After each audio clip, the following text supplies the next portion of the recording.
Canada ప్రభుత్వం విదేశీ విద్యార్థులపై కీలక నిర్ణయం తీసుకుంది. విదేశీ విద్య కోసం ఆ దేశానికి వస్తున్న విద్యార్థులను బహిష్కరించేందుకు కెనడా ప్రభుత్వం సిద్ధమైంది. ఇప్పటికే స్టూడెంట్ వీసాలపై ఆంక్షలు విధించిన జస్టిస్ ట్రూడో ప్రభుత్వం తాజాగా లక్షలాది విద్యార్థులను బహిష్కరించే దిశగా అడుగులు వేస్తూ ఉండటం విదేశీ విద్యార్థుల్లో ఆందోళన పెంచుతోంది.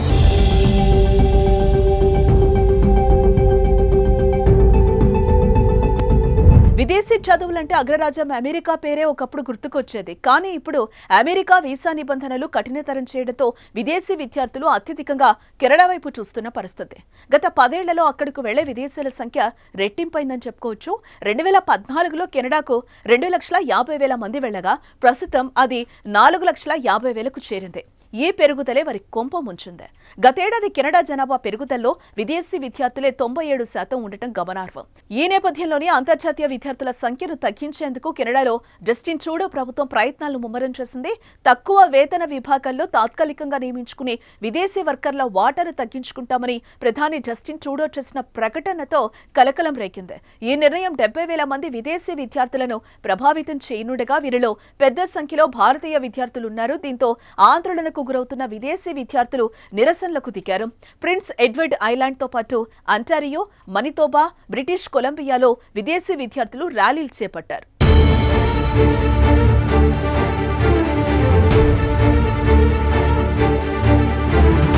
విదేశీ వర్కర్ల సంఖ్యను తగ్గించుకునే ప్రయత్నాల్లో ఉన్న కెనడా అందుకోసం అనేక మార్గాలను అన్వేషిస్తోంది.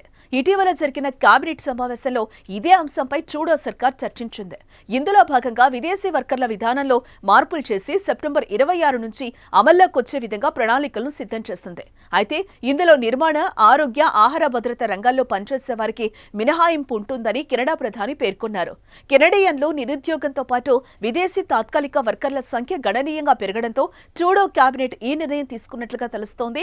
అంతేకాకుండా పర్మనెంట్ రెసిడెంట్స్ అనుమతుల్లోనూ గణనీయ మార్పులపై కూడా కేబినెట్లో చర్చిస్తున్నట్లుగా తెలిపారు. ట్రూడో ప్రభుత్వం ప్రవేశపెడుతున్న కొత్త విధానం పర్మనెంట్ రెసిడెంట్స్ దరఖాస్తుల సంఖ్యను 25% మేర తగ్గించడంతో పాటు స్టడీ పర్మిట్లను పరిమితం చేయడం లక్ష్యంగా పెట్టుకుందని చెప్పుకోవచ్చు.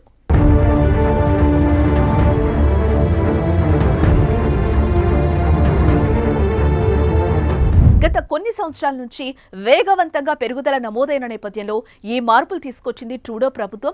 కెనడాలో గత సంవత్సరం జనాభా పెరుగుదలలో దాదాపు 97% మంది ఇమిగ్రేషన్ ద్వారా వచ్చిన వాళ్లే ఉన్నట్లు ఫెడరల్ డేటా స్పష్టం చేసింది. అయితే ప్రస్తుతం కెనడా తెచ్చిన కొత్త ఇమిగ్రెంట్ పాలసీతో దాదాపు 70,000 మంది విద్యార్థుల భవిష్యత్ ప్రమాదంలో పడింది. ఇళ్లు, ఉద్యోగ సమస్యలను విస్తృత కోణంలో చూడకుండా తమ వైఫల్యాలను కప్పిపుచ్చుకోవడానికి కెనడా ప్రభుత్వం ప్రయత్నిస్తోందని అంతర్జాతీయ సిక్కు విద్యార్థి సంఘం ఆరోపించింది.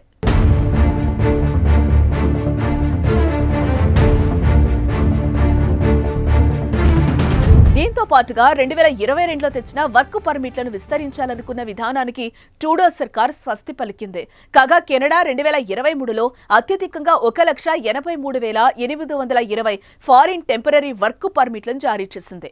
2019తో పోలిస్తే అది 88% అధికం. అయితే కొత్త పాలసీతో ఈ ఏడాది ఈ పర్మిట్లకు భారీగా కోత పడింది.